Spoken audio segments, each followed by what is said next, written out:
Está começando mais um Carnecast, o primeiro podcast do Brasil a falar sobre carnes e produtos carnes, uma linguagem leve, reverente, uma maneira que você consiga entender aquilo que você realmente precisa entender. E hoje eu estou aqui com ele, amigo, host, expert do assunto, Carlos Guerra. E aí, Carlos? Lucas, e aí? Mais um episódio. Pô, a gente tem alguns gravados aí, hein? Tem alguns episódios anteriores bem legais, todos estão legais, mas tem uns técnicos, alguns que a gente ri bastante. Então a galera que ainda não assistiu, não ouviu os podcasts lá, ouve lá, vê o que acha. E o negócio tá indo tão bem que a gente tem até patrocinador, né, cara? Eu tava pegando algumas informações aí pra gravação do episódio lá no Carnia. Explica pra gente, o que é o Carnia? O que ela faz? Olha só, exatamente. Se o nosso podcast é o primeiro podcast do Brasil a falar sobre carnes e produtos carnes, significa que o nosso patrocinador, alguém que banque isso, ainda tem que ser maior. E o nosso patrocinador, então, é o Carnia, a primeira inteligência artificial do mundo, desenvolvida e treinada para resolver as suas questões do dia a dia de maneira rápida e prática. Isso tudo basicamente funciona como uma conversa de WhatsApp. Já testou, Carlos? Já testei, estou usando bastante. A gente trabalhou ali para criar um banco de dados legais e falei, bom, só vai responder o que está no banco de dados, né? Cara, a inteligência artificial é uma revolução impressionante. Você pergunta algumas coisas, ele linka informações do banco de dados, cruza aquelas informações e te entrega daquilo ali de uma forma fantástica.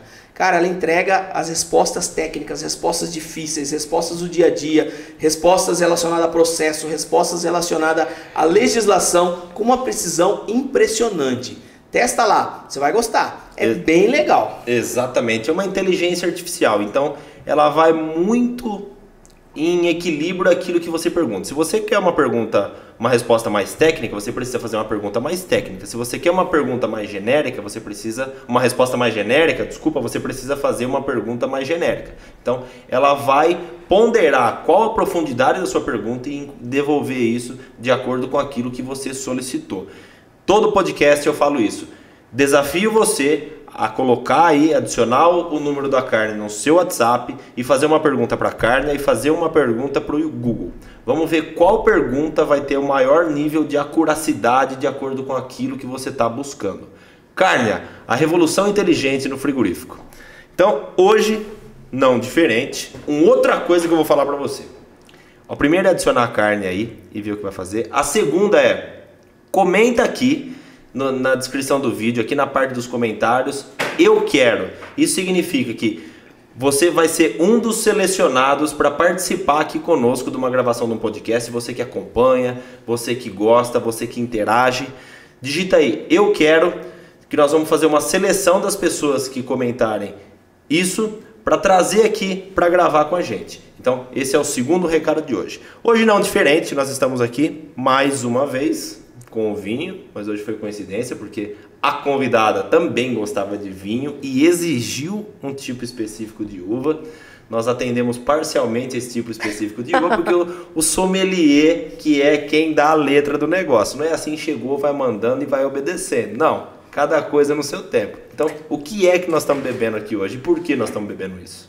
Bom, Lucas, a gente perguntou para a convidada, que primeiro assim, a convidada de hoje é muito especial.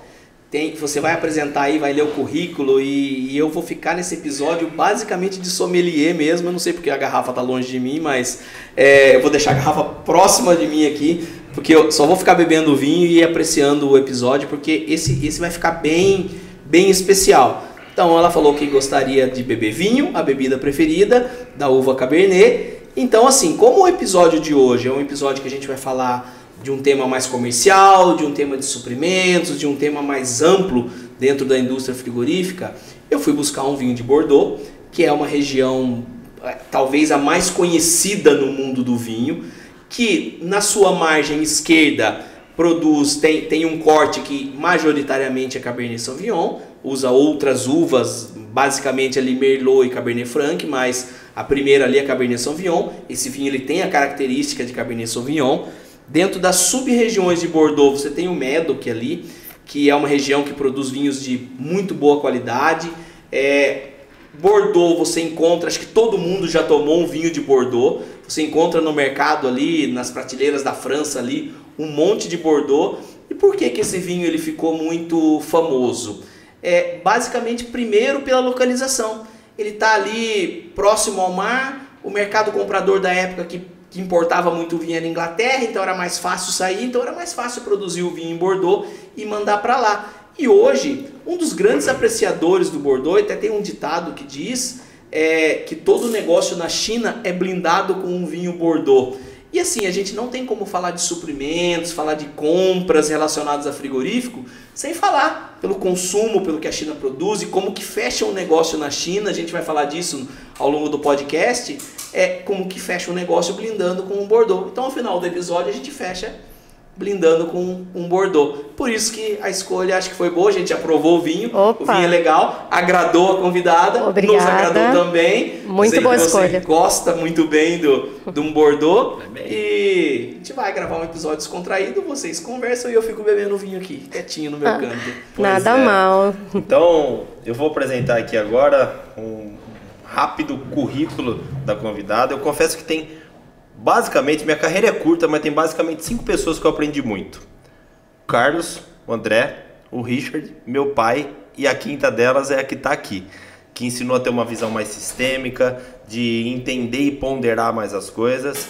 Então, ela é formada em Engenharia Química pela Universidade Metodista, especializada em Tecnologia de Alimentos pela Unicamp, especialização em Meio Ambiente pela UFSCar, MBA em Gestão Executiva Global pela FGV e a Insquitec de Portugal, MBA em Agronegócio na USP, 6 anos de P&D na JBS, 8 anos como executiva de compras na JBS, 2 anos e meio como Head de Supply na Doremos e atualmente CEO da CM Global Business. Estamos aqui com ela, Camila Manzano. Obrigada pelo convite, Lucas, Carlos.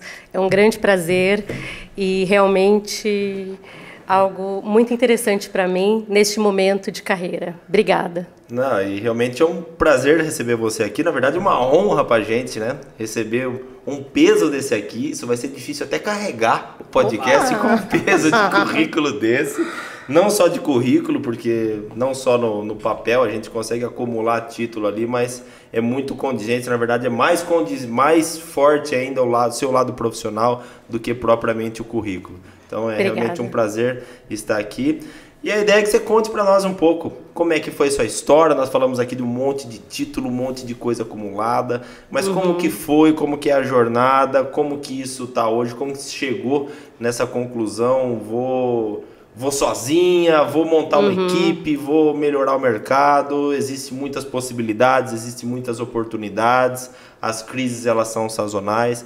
Como é que foi um pouquinho da história? Bem, na verdade eu tive uma grande escola, né? JBS para mim foi assim um MBA na prática. Eu comecei, na verdade, num grupo chamado Bertin, que foi uma aquisição feita pela JBS, e naquele momento eu tive a oportunidade, que era um grande sonho da minha vida. Eu me formei em Engenharia Química, mas eu tenho que dizer que eu fiz até um certo momento Engenharia de Alimentos, mas infelizmente não pude finalizar, e aí eu optei por algo que me daria condições de trabalhar com desenvolvimento. Então, eu finalizei Engenharia Química, mas nunca consegui trabalhar em outra área que não seja de alimentos.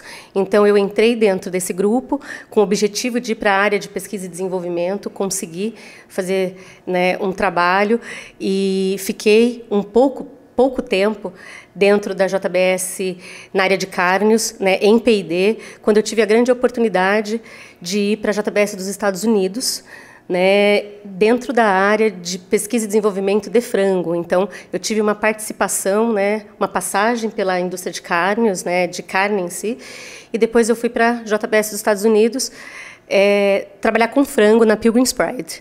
E foi lá que eu tive a grande, né, eu falo assim que foi a grande virada da minha vida, porque eu sempre gostei muito de pesquisa e desenvolvimento, mas naquele momento a empresa identificou um grande gap que até hoje a gente encontra em todas as empresas, que é a dificuldade de interação entre compras e P&D. Então, a gente tem uma área de suprimentos voltada em buscar resultado e uma área técnica que sempre conflitava em dizer, mas isso não pode, esse produto não é apropriado, ele não é aderente.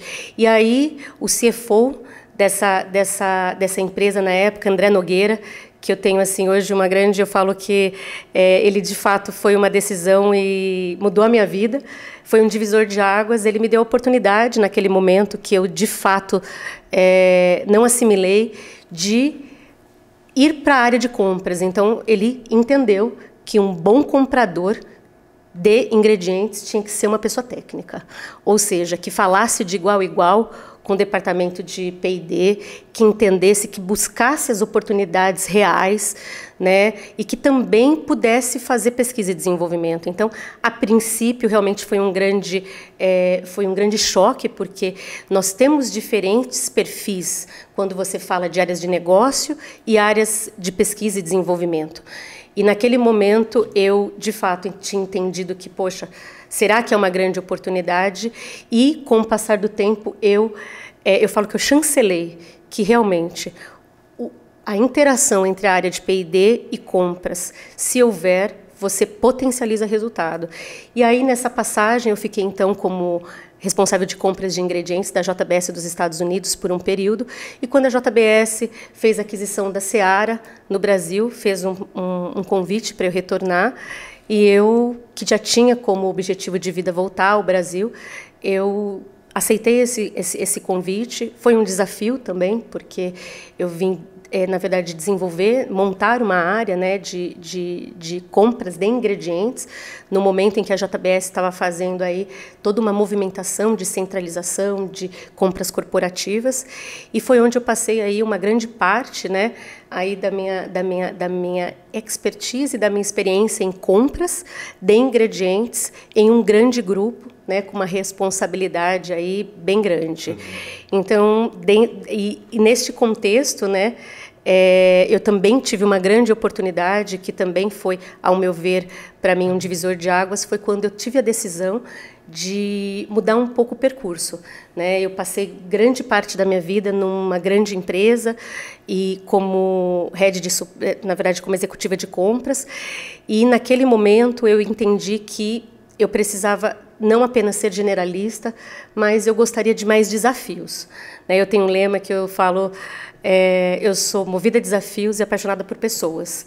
Então, naquele momento, eu tive um convite de um dos proprietários da Doremos, e eu aceitei esse desafio de ir para o outro lado da mesa, né? Eu fui, por muitas vezes, né, meu time era responsável por grandes negociações dentro da indústria de ingredientes, e eu aceitei o desafio de ir para o outro lado, entender as dificuldades, o que acontecia, o que de fato a gente fazia que poderia não agregar para a empresa, e também o que eu poderia somar a uma indústria que era a indústria de que aconteceu dentro da indústria de carnes, né? Mudou aí mudou, não vou dizer o perfil, vamos ter que cortar, mas uma empresa que nasceu da área de carnes, mas que teve uma grande sacada de se diversificar, mas que também precisava, eu acredito, né, entendeu que era uma grande oportunidade trazer uma pessoa com um olhar diferente. E, no momento, eu falo, ímpar da minha vida, eu decidi que eu queria contribuir mais, né? O mundo corporativo, ele é desafiador, ele te traz assim grandes ensinamentos, mas eu entendi que naquele percurso eu já tinha feito bastante coisa e que eu gostaria de mudar um pouco. Eu falo que hoje eu trabalho por propósito, hoje eu quero contribuir. E o meu objetivo hoje, sendo responsável por uma empresa que até as pessoas falam parece uma startup, que busca o quê? Potencializar resultados dentro da indústria com estratégias de negócios e de compras. Então, esse hoje é o meu objetivo, né, é de fato fazer com que as empresas cresçam. Eu, nisso tudo que você falou, já tenho basicamente 3 perguntas que devem guiar o podcast inteiro. Opa! A primeira delas, lá do comecinho, quando você recebeu o convite, na verdade, quando você recebeu o desafio de mudar de P&D para compras, quais eram as dificuldades? Porque P&D, as atribuições elas são completamente diferentes. Então você precisa aprovar novos fornecedores, desenvolver fórmulas alternativas e tudo mais. Da parte de compras, é algo que tem um medo muito grande, porque sempre quando tem negociação, o pessoal acaba tendo muito medo daquilo. O que eu vou falar? Será que o cara está blefando? O cara não está blefando? Então tem um abismo entre essas duas realidades, da parte de P&D e da parte de compras. Como que foi encarar esse desafio? Quais eram as dificuldades? Como que você se preparou para essa nova posição? Na verdade, foi acontecendo, né? O mercado dos Estados Unidos, na área de supply, ele é muito diferente. Então, ele favoreceu um time de aprendizado, porque, diferente da forma como que nós negociamos no Brasil, os Estados Unidos eles trabalham com contratos de longo prazo, eles não fazem muito leilão, as compras não são spot, as questões de impostos, né, que são grandes desafios que nós temos hoje, lá não existem. Então, você não tem diferença de Incoterms, não é nem Incoterms, né, a diferença de preço, enfim. Então, qual foi o meu grande desafio? Né? Foi entender qual que era o meu papel como técnico dentro de uma área de negócio. Porque a visão de quem está do outro lado, ou seja, dentro da área de negócio, é extremamente diferente. Os times são diferentes, as necessidades são diferentes, o resultado ele precisa ser entregue de outra forma. Então, assim, entender, fazer, eu falo, de certa forma, esse alinhamento entre qual que era a expectativa, né, da área de compras, qual que era o meu papel e como que eu poderia fazer com que a minha expertise técnica aliada, né, a essa demanda pudesse fazer com que eu melhorasse o resultado. Então, de fato, foi aprendizado. Então, eu acho que isso, neste momento, assim, foi importante para mim. Então, o fato de ser diferente, né, e que realmente me deu um pouco mais de bagagem. Eu tive grandes, né, Lucas, professores. Então, Tim Thomas, que foi o meu diretor na época, ele foi extremamente, eu brinco, foi um time excepcional. Eles foram extremamente, assim, receptivos, eles me acompanhavam. Mais uma coisa eu aprendi, Lucas, técnicas de negociação, você de fato aprende, e é uma coisa que, se você tem às vezes uma certa aptidão, você consegue. Mas o fato de você falar de igual para igual com um vendedor, de você entender daquilo que você está comprando, de certa forma te dá grandes diferenciais. Então, eu acho que isso, de fato, foi a sacada, né? E depois disso eu comecei a entender a grande importância. É lógico que nem todo técnico quer estar dentro de uma área de suprimentos, porque realmente são mundos totalmente diferentes, mas as empresas precisariam olhar para isso, porque é um diferencial muito grande. Isso que você falou faz muito sentido, né? De técnica de negociação e tudo mais. E é uma ferramenta do comercial, especialmente quando o comercial é um pouco mais técnico, quando ele vai perder na argumentação sobre precificação, ele leva para um cenário um pouco mais técnico que vai tirar todas as referências do comprador. Exatamente. Então, vai falar assim, seu preço está 15% mais caro. Aí ele fala, tá bom, tá 15% mais caro, mas a aplicação é menor, você muda, você vai melhorar, qual que é o intangível de devolução do seu produto, ou seja, você consegue contornar o comprador. Mas o que seria a minha segunda pergunta é de mudar o lado da mesa. Porque eu imagino que várias pessoas que nos ouvem, eles buscam novas perspectivas dentro da própria organização que está. Então, esse seu primeiro caso é uma mudança de perspectiva, uma mudança de visão. Então, uma pessoa que está no P&D ir para compras é algo que muitas vezes é inimaginável para quem está dentro de uma estrutura. E o segundo ponto é mudar o lado da mesa. Você estava numa posição relativamente passiva frente às demandas, você recebia aquilo que era solicitado, né, aquilo que os fornecedores, na verdade, ofertavam, para mudar o lado da mesa para uma posição mais ativa, de conseguir levar outro tipo de negociação. Aí sim, você está falando sobre aumentar preço de venda, do outro lado você estava querendo reduzir de preço de venda. Como que foi essa mudança de lado? que você precisou entender ou o que você construiu de bagagem de um lado que facilitou sua vida quando você mudou o lado da mesa? Certamente, Lucas, eu falo que é um grande ensinamento, assim, um aprendizado, né? Por quê? Porque quando você recebe, né, o fornecedor, a demanda é sua, o seu poder é muito maior, né? E aí, quando você está do outro lado, que você começa a entender as dificuldades, né, o porquê que muitas vezes as empresas elas não conseguem atender as necessidades no time que o comprador exige, que o comprador quer, que a falta de planejamento ela está diretamente relacionada ao resultado. Então, isso assim... e aí, o que eu ouvi muito quando eu estava do outro lado, é até engraçado, você está provando do seu próprio veneno. Por quê? Porque muitas vezes a gente, quando está desenvolvendo, implementando estratégias de compras, a gente não coloca na balança todas as variáveis. Então, isso fez com que eu entendesse que muitas das minhas ações como head de compras da JBS, ela penalizava o meu resultado. Então, e isso eu fui aprender, Lucas, do outro lado da mesa. Ou seja, se a Você minha... estava na Doremos. Exatamente. Então, assim, se o comprador ele acredita que muitas vezes fazer biddings assim, com times curtos, você não dá tempo da outra empresa dela se preparar, dela buscar a melhor oportunidade. E aí o que acontece? Hoje, eu falo assim que a conta ela é simples, né? Então, se você não tem visibilidade, mas você precisa atender, porque é uma estratégia dentro da sua empresa, atender aquela outra empresa, simplesmente você coloca um spread e quem paga essa conta é quem está comprando.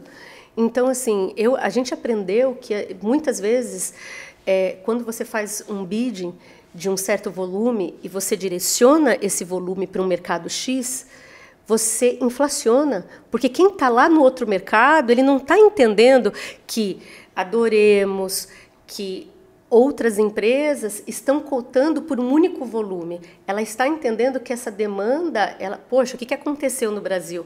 Né? E eu participei de situações que a gente inflacionou o mercado, simplesmente pelo fato, por quê? Porque a gente liberou uma negociação num certo volume, né? E isso foi para outras origens e o pessoal falou, poxa, muita demanda, peraí, vou aumentar o preço, né? Então, isso é uma situação assim, e isso para mim foi de fato um aprendizado assim que eu não teria se eu tivesse permanecido no mesmo lugar.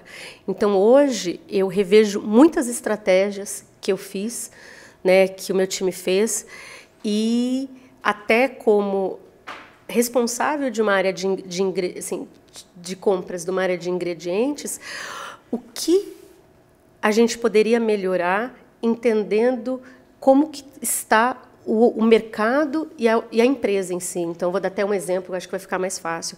Eu sempre disse, uma vez eu fiz um workshop que dizia assim, como vender para compradores estratégicos, né? E assim, cada ano nós tínhamos uma meta. As áreas de suprimentos, de compras, elas têm metas. Então, muitas vezes, a falta de conhecimento do vendedor, entender qual que é, o que aquele comprador, o que aquela empresa está precisando, ela acaba não fazendo a melhor oferta. Ela acaba não entendendo. Então, assim, hoje, eu falo muito para as pessoas, né, eu conheço muita gente da área comercial, que eu digo o seguinte, não adianta você ter preço se o seu cliente quer prazo. Muitas vezes não adianta você ter preço se ele quer uma disponibilidade que você não tem, ele quer, né? Então, assim, isso, fatidicamente para mim, foi muito interessante, mas que eu só identifiquei quando eu estava do outro lado, Lucas. Uhum. É engraçado que, por alguns momentos, eu me deparei com situações que eu me senti que eu não fui justa, né? Que eu não fiz... Eu não conduzi da melhor forma, né? E um outro ponto é o seguinte, quando você vai para o outro lado, você vê a complexidade, você vê o investimento que as empresas fazem e muitas vezes a gente coloca todo mundo no mesmo nível, né? Então, assim, eu não crio, eu falo assim, indicadores que me coloquem as empresas no mesmo patamar. Então, isso eu sei, tá, que já se melhorou bastante, né? Então, um grande diferencial é você determinar que você quer FSC 22.000. Por quê? Porque você já eleva e coloca todo mundo no mesmo, né, no mesmo patamar. Então, assim, eu indo para o outro lado, eu em vários momentos me deparei com situações que eu acredito que eu poderia ter feito diferente, mas não fiz porque não sabia ou porque não tinha vivido isso. Então, hoje, a gente fala até alguns pontos que é bem inerente do que eu tenho falado hoje, que parceria geram negócios duradouros, rentáveis. E parceria, muitas vezes, não é bidar todo ano, não é você ficar fazendo leilão. Então, hoje eu falo, e essa não era uma visão que eu teria há uns anos atrás. Então, acredito que foi um grande aprendizado, de fato. Isso é legal. E esse episódio, especificamente, está divertido, né? Porque você está falando que a impressão que dá, se eu não tivesse te conhecido, é que você só aprendeu a entender o outro lado depois que você mudou de lado. Mas quando nós fizemos um negócio no passado e que eu contei para o Carlos que a gente tinha feito um negócio, o que ele falou foi, cara, ela é ótima, porque eu já negociei várias vezes com ela e ela era uma compradora muito austera, realmente isso dá para ser feito, isso não dá para ser feito. Então, você não precisou mudar de lado para entender aquilo que realmente era uma necessidade da outra parte. O que você tinha de percepção, Carlos? Aqui é legal que a gente tem os dois lados da mesa. Sim. Um lado que estava vendendo e um lado que estava comprando. Sim. Quais eram as suas percepções? Quando eu conheci a Camila, ela era executiva de compras da JBS e eu trabalhava vendendo proteína de soja e a JBS era um cliente de proteína de soja. E uma das grandes dificuldades, né, Camila, até mesmo de você estabelecer uma parceria, é que o mercado de soja ele é muito volátil. E antigamente você tinha uma previsibilidade de quando a soja ia subir mas a gente passava por um momento que não. Então, se a gente fechava um bidding durante um ano, corria o risco de, no meio do contrato, a gente aparecer lá e falar, infelizmente eu não consigo. E a gente foi negociar com a Camila e assim, a gente, do lado de cá, a gente tem a visão que o comprador, e eu acho que tem muito comprador assim, que só enxerga o preço. Só enxerga assim, existe parceria, essa parceria ela é uma palavra que se usa meio fake, mas na hora do vamos ver, as empresas são egoístas. É meu pirão primeiro, entendeu? Então, assim, na hora que eu preciso subir o preço, eu vou lá subir o preço, mas na hora que a soja baixa, eu fico quietinho aqui, mas aí você vem me cobrar. Então, assim, e uma coisa que foi muito legal, e até o Fábio, você está ouvindo, seu pai, aconselhou na época, falou, se você vai negociar, que eu já passei por isso, com a JBS, um contrato em andamento, e renegociar preço, vá preparado de informações. E a gente foi negociar com a Camila e assim, a gente foi super transparente. A gente conseguiu chegar num acordo que não chegaria antes. Então eu falei, a Camila tem uma percepção técnica muito boa de mercado. E assim, eu acho que a grande diferença, você pode confirmar se é verdade ou não isso, é que as empresas maiores que têm uma estrutura maior, ainda mais uma empresa que você trabalhava, que tinha negócios em todos, no agronegócio, no mercado produtor de animais, que industrializa, você tem uma visão do mercado, do que acontece com o mercado. Então, sim, eu acho que fica mais fácil, porque assim, a gente fala, é pior ou é melhor, na opinião de vocês, se colocando do lado de quem está fornecendo, de quem está vendendo para uma grande equipe, você ter um comercial técnico? Eu acho que se a empresa está propondo um trabalho legal, minha opinião, é melhor. Porque a gente chega lá e argumenta realmente sobre fatos que acontecem. Agora, se a empresa está a fim de sacanear, é pior, porque você tem argumentos do lado de lá, né? E você certamente lidou com vários fornecedores, sim, parceiros, e fornecedores que não eram parceiros. E aí, como que colocava isso na balança? Por exemplo, eu tenho um fornecedor que tem um preço excelente, mas eu sei que aquele cara não é parceiro. Mas eu tenho um fornecedor que o preço dele não é tão bom, mas aquele cara vai me entregar se eu precisar, se eu correr atrás dele. Como que vocês dividiam isso? Tinha um ranking, comprava um pouco de um para não perder o preço, mas comprava um pouco de outro. Tem uma técnica para isso? Ou não, eu vou no melhor preço e deixo o cara aqui stand-by? Como que faz isso?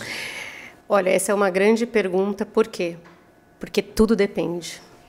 Então, em momentos que a empresa está passando por desafios, o qual ela precisa aumentar rentabilidade de produto e, de fato, você precisa trazer redução de custo, muitas vezes a gente tem que ser fatídico, preço. Preço determina no final. Exatamente. Mas muitas foram as estratégias de você não permanecer com um único fornecedor, de você manter, né, a matriz com mais que um e dividir plantas, né? Então, eu tenho um volume, eu direciono para essa planta, um outro volume para uma outra planta. Então, assim, a gente, quando faz uma negociação, principalmente quando eu falo global, que é olhando todo, tem várias situações que interferem, né? Logística, ICMS, são benefícios fiscais. Então, muitas vezes o fornecedor não entende, né? Mas o que está do outro lado são decisões, às vezes, não meramente, às vezes, ali, né? Ou pelo preço, ou prazo, ou enfim, mas num todo. Mas tudo depende, Carlos. E eu acho que essa é uma resposta que a gente não vai ter assim, ó, é caso a caso. É caso a caso. No meu caso e na época da minha gestão.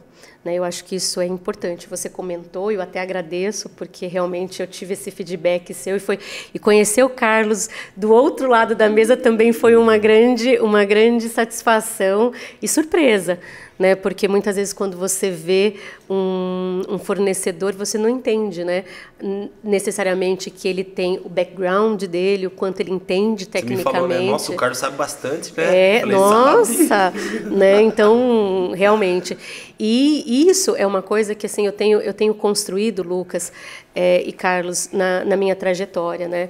Eu acredito muito que a transparência, que você mostrar muito aquilo que a verdade e você tentar de fato fazer com que as coisas construir, né, esses elos. Hoje eu percebo o quanto isso faz a diferença e você até falou, né?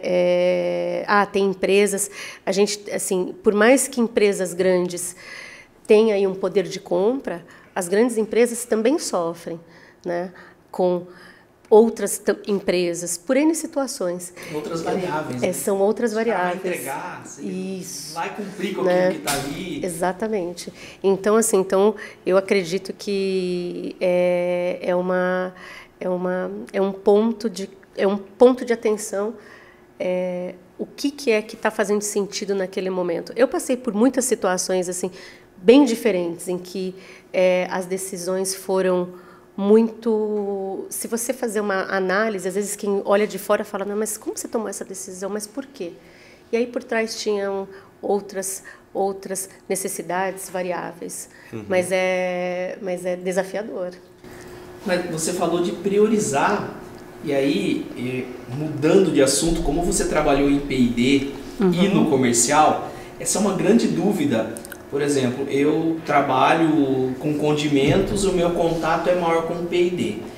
Em algumas indústrias a gente vai tentar abrir um projeto via P&D. Mas em algumas empresas você fala, esse projeto ele tem que ser iniciado via comercial. Quando você trabalhava lá, a gente tinha esse tipo de conversa, compras, né? Quem compras é que define qual projeto é prioridade ou não. Por outro lado, o P&D fala, eu que sei o que eu estou precisando na fábrica. Tem meio que um embate em algumas indústrias por onde que abre o projeto. Na sua opinião, deveria começar por onde? Ou depende? Muito. Esse é um dos maiores desafios e eu falo, se você fizesse a pergunta diferente para mim, eu diria o seguinte, entenda quem é que toma a decisão. Em algumas empresas... Quem eu vou pegar em algumas empresas... excelente, eu vou oferecer para a empresa que a Camila trabalha e ela é executiva de compras. Quem que eu procuro para apresentar o produto que vai fazer o projeto virar? E quem toma a decisão, teoricamente, é quem é o melhor percursor e é o que vai levantar a bandeira e fazer a coisa acontecer realmente. Eu, particularmente, sempre acreditei que começar por compras é uma forma de você, muitas vezes, abrir outras oportunidades. Porque, às vezes, o pesquisador ele tem uma demanda específica e aí ele te procura para aquilo. E, às vezes, numa abertura de projeto com uma área de compras, você mostra outras possibilidades que você pode apresentar e isso acaba sendo estrategicamente melhor. Mas, realmente, o que eu vejo, e aí ouvindo, né, aí vem o outro ponto, Lucas, de aprendizado quando você está do outro lado. Porque quando eu estive na Doremos, eu ouvia muito os comerciais, né, e cada empresa é uma realidade. Então, por uma empresa, os projetos começam pela área de compras, por outros é pela área de P&D, por outros é por uma outra área. Então, assim, é de fato a necessidade, assim, como está estruturado as empresas. E o que a empresa tem de melhor, né? Se ela tem lá um P&D que é extremamente técnico, eu vou conseguir explicar a aplicação, que tem diferença na aplicação. Agora, se o compras não é técnico, ele vai ver só preço e comparar alho com alho. Ele não consegue comparar alho com cebola. Exatamente. Por exemplo. Mas assim, esse dentro do que eu vivenciei, é um dos maiores gaps. É a gente conseguir fazer essa interação entre P&D e área de suprimentos e fazer essas definições, porque quando você está do outro lado também, você sofre com a falta de retorno e a gente faz todo um trabalho para atender uma demanda, um bidding, e não tem retorno. Aí você trabalha em projetos que o pessoal manda amostras e não vem resposta. Então, tudo isso me fez entender assim, o grande papel, né, a importância de quem está do outro lado de fazer as coisas acontecerem de fato, ou ao menos responder. Né? Então, isso é uma coisa que eu percebo que precisa melhorar, porque toda a área comercial ela precisa responder pelos projetos abertos, pelas amostras enviadas, né? E do outro lado... O custo do outro lado, né? Exatamente. Do outro lado, às vezes, as coisas se perdem.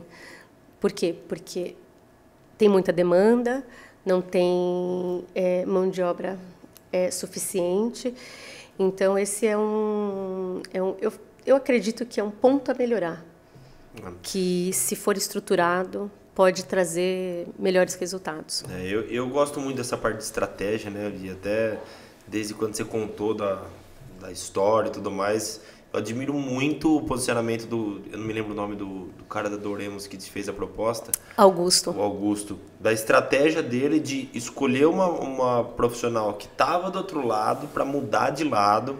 Ou seja, ele fala, eu tendo essa pessoa na minha equipe, eu vou conseguir entender e ter um pouco mais de tato do que efetivamente é o feeling de quem está do outro lado. Então, uma baita de uma vantagem competitiva. Sim. E da percepção dele de conseguir identificar há alguns anos atrás que você já tinha esse perfil para fazer isso.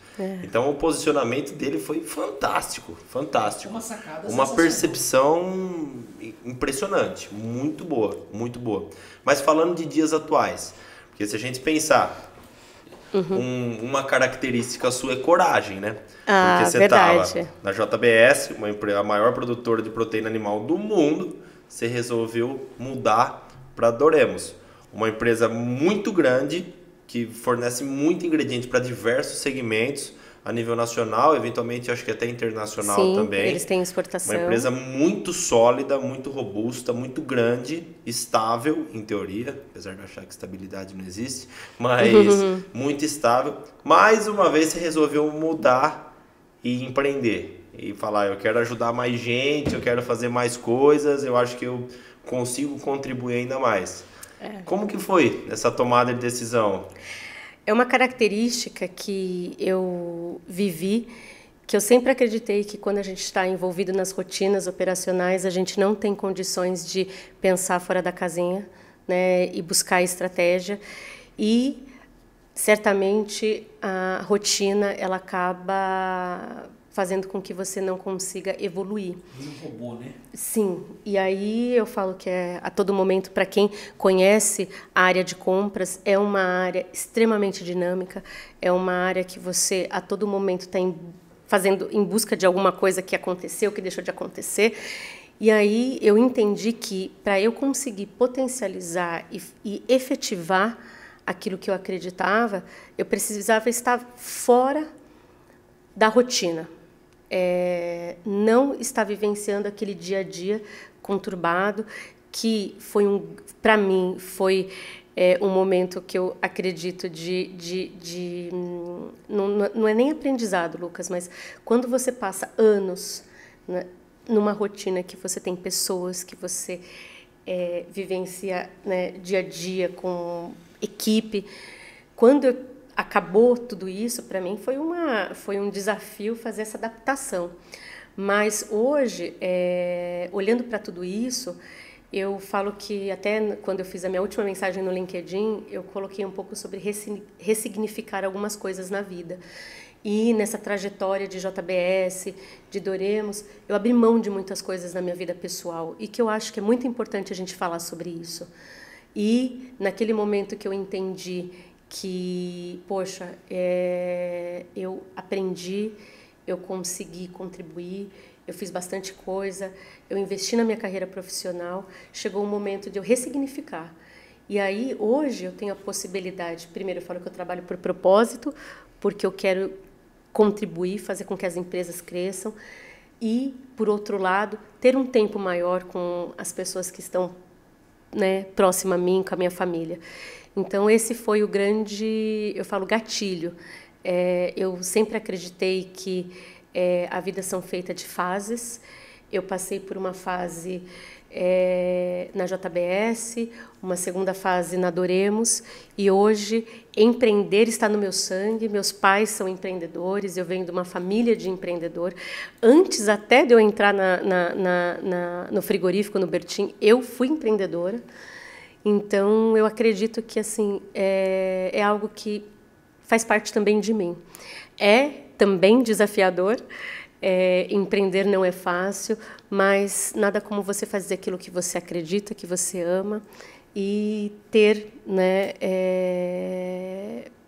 o respaldo e um mercado que precisa. Porque o que a Doremos me fez acreditar que a gente pode contribuir muito mais do que aquilo que a gente acredita. A indústria ela é carente de bons profissionais, carente de estratégia. Por quê? Porque o dia a dia e a rotina consomem. E muito legal isso, né? Porque, na verdade, tendo você disponível no mercado, só tem o mercado a ganhar, né? O mercado como um todo é quem mais ganha com isso, né? Com tanta expertise assim acumulada. Mas aí agora, empreendendo, você já teve de um lado e já teve do outro. Empreendendo, que lado que você joga? O que você faz? Como é que é o trabalho hoje? O que a CM faz? Hoje a CM ela tem como objetivo principal potencializar resultado através de estratégias de negócio, tá? Não necessariamente só dentro da área de compras em si. Hoje a gente olha um pouco do mercado de logística internacional, de importação, tá? E principalmente na questão de estratégias de negócio dentro de compras, falando um pouquinho sobre identificar os potenciais dentro do seu negócio e linkar com o que o mercado também busca. Porque eu tive a oportunidade, Lucas, de conhecer muitos grandes fornecedores, de conhecer como que funciona os métodos e todas as estratégias, enfim, internacionais de grandes empresas. E eu acredito que quando você entende do seu potencial como empresa, né, comercialmente falando, o quanto você pode, enfim, ter de negócios dentro de alguns, enfim, ingredientes, e você linkar uma demanda que você tem, uma necessidade com a necessidade do seu fornecedor internacional. Isso é fantástico. Por quê? Porque muitas empresas estão no Brasil já até que consolidadas, mas essas empresas elas não têm estratégias, então eu falo que elas estão na vala comum, né, utilizando traders para entrar no mercado, e tem empresas que Se tiver alguém que possa, ao menos, direcionar, poxa, como que eu posso fazer para trabalhar esse mercado de forma efetiva? Porque muitas vezes a gente deixa de fazer bons negócios porque a gente usa as mesmas práticas. Eu já comentei com o Lucas algumas vezes que eu aprendi com um grande diretor que mais do mesmo é igual a mesmo, né? E eu sou o exemplo de que você precisa mudar a forma de pensar. Então, aquilo que eu pensei o ano passado, possivelmente não é a forma que eu acho que hoje as coisas estão caminhando e possivelmente não vai ser, se eu tomar uma decisão hoje, ali o ano que vem não vai ser mais a melhor. Mas olhar de forma estratégica, linkar demanda, necessidade, é algo que a gente tem feito para fazer com que as empresas se tornem mais competitivas, cresçam, enfim, busquem melhores resultados. Isso da parte de networking é algo que eu particularmente acredito muito, né? Quando você conecta as pontas assim, é algo que todo mundo tende a ganhar, porque se existe a oferta de um lado, existe a demanda do outro, muitas vezes elas se desconhecem. Sim. Você tem uma pessoa que consegue fazer essa ligação, na verdade todo mundo tem a ganhar e tem espaço para todo mundo ganhar. E essa parte seu de network é um negócio inacreditável também, né? Porque eu tenho certeza, se andar numa feira de carne, uma Tecnocar, numa Expo Meet, uma Mercoagro, com o Gustavo Lima, você vai ser menos parado do que você andar com a Camila ali dentro. Eu nunca vi uma coisa impressionante. Andar, né? Ela não faz assim, é uma rua por dia que ela faz. Não consegue mais do que isso. Legal. E isso é muito legal também quando você escuta do lado dos fornecedores, né? Quando que tem, eu tenho proximidade, como é que é? Você conhece tal pessoa? Conheço. E sempre as referências são boas. E eu levo muito isso também para pessoas que atuam no segmento de compras. Eu sempre falo, você tem que tomar cuidado, às vezes você está espremendo muito ali o fornecedor. Não é saudável. Você não sabe o dia de amanhã o que vai acontecer, você pode mudar de lado. Então é fundamental que você faça um tratamento adequado, que você trate todo mundo com respeito, enfim. Não é porque você tem o poder da caneta que você pode passar por cima ou que você pode impor aquilo que você acha que é mais benéfico pro lugar que você está. É uma outra coisa, Lucas, que eu aprendi e é até interessante. Você tem várias formas de fazer as coisas acontecerem, né? Como líder, como comprador, enfim. E eu sempre acreditei, eu falo assim, ou é no amor ou é na dor. E eu sempre acreditei que amor, ou seja, parceria, transparência, né, respeito, são os melhores ingredientes para você fazer as coisas acontecerem. E quando você fala, né, hoje, olhando o networking, o que mais me dá satisfação é conversar com fornecedores, pessoas que foram meus fornecedores, que deram oportunidade para a CM, ou que eu encontro hoje, que a gente conversa, e que que sentem e sabem disso que eu sempre acreditei, né? Então, hoje, o que eu gostaria que as empresas, né, elas não olhassem como concorrentes, porque a gente pode construir coisas juntas. E tem mercado, você falou, Lucas, tem mercado para todo mundo. E quando eu conversei, né, com muitos fornecedores no passado e hoje, eu tenho essa filosofia. Eu acho que se as empresas, se a indústria se unisse, de certa forma, a gente conseguiria ser muito mais, não apenas competitivo, mas de certa forma estratégico. E eu vi isso em alguns mercados, né? Não especificamente em carnes, ingredientes carnes, mas existem alguns mercados que eles são mais colaborativos, que eles conseguem entender que não é porque a gente está fazendo algo que você está potencializando o negócio do outro. Então, isso para mim é uma satisfação. E, de vez em quando, eu tenho esses bons feedbacks. Sim, esse até, na verdade, eu nunca falei isso, mas esse é um dos objetivos que eu tenho, de fazer uma venda para algum cliente junto com algum concorrente. Essa é uma vontade que eu tenho, de fazer alguma coisa, por exemplo, nós vamos fornecer análise, você fornece o ingrediente, ou vamos desenvolver alguma coisa junto para atender alguma coisa, porque tem muito efeito sinérgico entre todo mundo. É aquela coisa, o conhecimento está disperso na sociedade. À medida que você vai conectando os pontos, e para isso é fundamental que você tenha um networking, todo mundo tende a ganhar mais. Sim. Um exemplo disso, por exemplo, é o McDonald's. no McFlurry, ele sempre usa alguma outra coisa, por exemplo, ou soufflé ou alguma coisa da Copenhague para potencializar aquilo que é a sobremesa dele. Em teoria, os chocolates também são sobremesas que são concorrentes.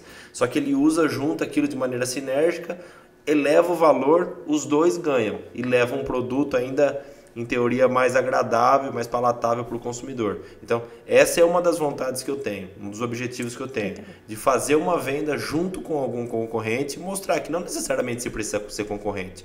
A concorrência eu acho extremamente saudável, é importante, porque o ser humano ele acaba sendo um pouco ganancioso. Então, se você não tem concorrência, você vai aumentando o preço, eu vou ganhar mais um pouquinho. Que é o monopólio de algumas empresas que ainda existe, né? Então, a concorrência ela é extremamente saudável. Só que não precisa ser unanimidade, né? Você pode fazer algumas coisas em parceria com outros desenvolvedores que não vai ter problema nenhum. E todo mundo tende a ganhar. Sim, né? eu parto do princípio que unir forças levam a gente mais longe.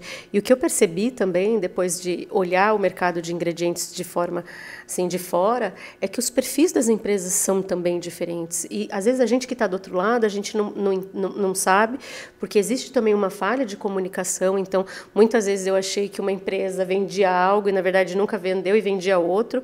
Uma que era distribuidora e, na verdade, nunca foi distribuidora. Mas os perfis das empresas, então, assim, a sua expertise é uma, a expertise do seu concorrente é outra, e eu acho que a gente tem que fortalecer isso. E, muitas vezes, você unir forças, você vai fazer o quê? Vai fazer o negócio acontecer de forma diferente.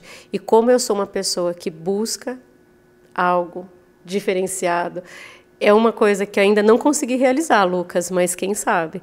De buscar fortalecer as empresas, unirem forças para fazer... enfim, negociações ou negócios, porque quando você está do outro lado, quando você está comprando, muitas vezes você sabe que o outro tem, que poderia te ajudar, mas ele não te vende porque ele acha que você é concorrente, e aí ele coloca um preço que não dá, né? Que às vezes você até paga porque você precisa, mas que nem precisaria disso. Em resumo do que eu acho de lição assim desse podcast o ponto de maior toque assim que eu tenho é que as pessoas que estão nos ouvindo muito provavelmente são de frigoríficos, ou são de ingredientes, ou de alguma área que está correlacionada à parte de frigorífico. O grande ponto que eu vejo às vezes as pessoas entram nas empresas querendo uma carreira mais ou menos linear ali. Eu entrei como analista júnior, virei analista pleno, virei analista sênior, coordenador e tudo mais, até chegar, sei lá, em diretor de P&D. Só que, na verdade, não é bem assim, né? Você mostrou e está aqui uma prova que o objetivo de êxito lá no fim, ele é fixo, mas o caminho ele pode ser flexível. Sim, com certeza. Então, existe possibilidades de você mudar de área, mudar de lado dentro dessa sua jornada. Sim. E à medida que você vai mudando, naturalmente você vai deixando rastros ali que vai impactando positivamente o mercado. E à medida que você vai mudando os lados, você acaba levando uma ótica, aquela coisa aqui, olho fresco enxerga melhor, né? Então você estava do outro lado, a hora que você muda, você acaba alertando o pessoal do lugar novo que você chegou para alguns pontos que eventualmente você tinha uma autossoberba, né? Por exemplo, o meu produto é o melhor. Nós até fizemos um exercício recentemente de mandar mensagem para os clientes perguntando o que daria para a gente melhorar, se tem arrogância da nossa parte, algo bem aberto para que o pessoal falasse. E várias vezes eles trazem algumas respostas que você fala, puxa, isso é verdade. Várias vezes eu já fiz isso. Por exemplo, uma legislação de nitrito, alguma coisa assim, não adianta você querer brigar com o fiscal que está lá dentro. O cara não vai mudar aquela interpretação dele. Então, cria alternativas para chegar no resultado que o fiscal quer, para não incomodar. É aquela história. Todo mundo quer ser o protagonista. O que você precisa fazer é pegar esse protagonismo do seu cliente que você quer e ser um guia dele. Mostrar que você tem um plano, que você sabe o que vai acontecer, que vai ter imprevisto, como você já sabe que vai ter imprevisto. O imprevisto passa a ser previsto. Então, e que você consegue chegar lá na frente. Então, a ideia é exatamente isso. Um objetivo fixo, mais um caminho flexível. Sim. E essas possibilidades, porque muita gente que às vezes até fala com a gente, não sabe o que quer, fala, um lugar que eu tô paga pouco, o máximo que eu vou conseguir chegar eu vou ganhar X mil por mês e tudo mais. Então, existem outras possibilidades. Sim. Às vezes você precisa parar de olhar a árvore, precisa olhar a floresta, ver tudo que está acontecendo ali. Então, eu acho que esse tipo de bate-papo é muito pertinente para conseguir abrir um pouco a cabeça do pessoal, ver que não existe... Nem tudo é trivial, nem tudo é binário, né? Que é 1 ou 0. Existem outras possibilidades. E é algo que realmente é um dos objetivos do podcast, levar mais informação e abrir e realmente causar desconforto, incomodar, mostrar que tem mais coisa para ser feita naquilo que todo mundo sempre fez da mesma forma. É isso aí. Uma das coisas que a gente sempre faz como ritual no podcast é perguntar, porque a gente fala, o podcast é um canal que você tem escala, que você consegue levar informação, que você consegue levar mensagem para o maior número de ouvintes possível. E aqui nós estamos falando com o mercado. Então, o que a gente sempre faz no final do podcast é, se você pudesse deixar uma mensagem, fazer um pedido, um apelo para o mercado, o que é que você faria? Falando do mercado de carnes e falando de frigorífico, que eu acredito que é o grande público, eu diria que sejam parceiros das áreas de compra, pesquisa e desenvolvimento e compras, porque esse, para mim, é o maior segredo para que se consiga chegar em resultados. Quanto mais as áreas tiverem interação, entender dos desafios, entender das dificuldades, eu acredito que vai se melhorar muito.